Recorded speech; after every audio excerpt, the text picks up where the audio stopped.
see that.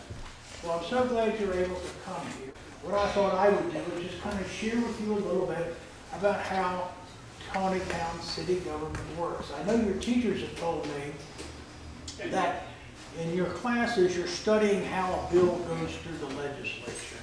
What happens to a bill when it's introduced and how does it get passed into law?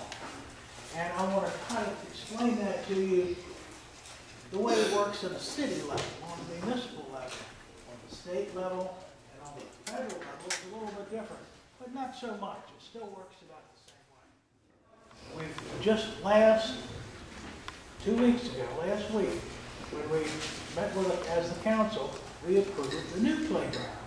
The new playground is on Roth Avenue. How many people live near Roth Avenue? Anybody? Let me show you this chart over here. Let me look at this.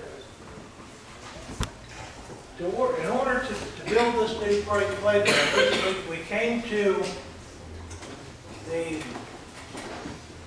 Bob came to the city council, Mr. Mitchell, and said, we need a new playground at Roberts Mill Park.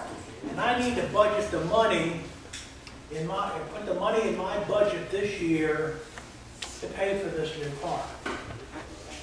And we talked about it among the council members. All the council members sit up here, and I sit right in the middle. And we have a discussion. Well, do we think we really need a new playground? Can we make it last another year? Or is it time to replace it?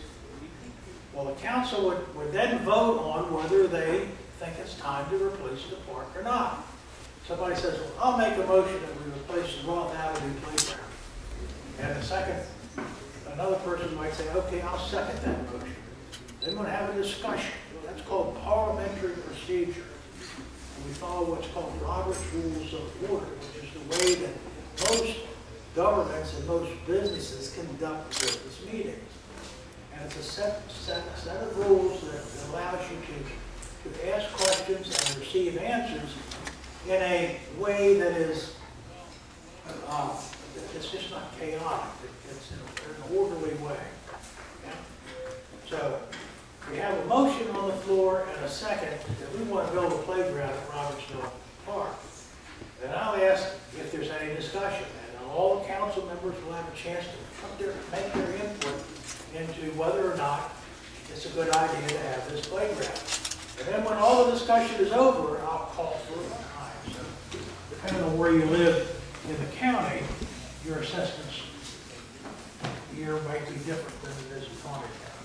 But it's based on the drive-by from the outside. Yes, they just drive by. It's not an inside. It's not as detailed as an equation. That's why it's an assessment. Do you meet with other mayors in nearby cities? Mm-hmm. Yes. Anybody want to guess how many cities there are in Carroll County? 30? 30? No? Well, wow. How many? 5? Almost. How much? 21? 21? Let's do 5. 11? 11, that's pretty good. Come on. 10 almost. 8, you got it.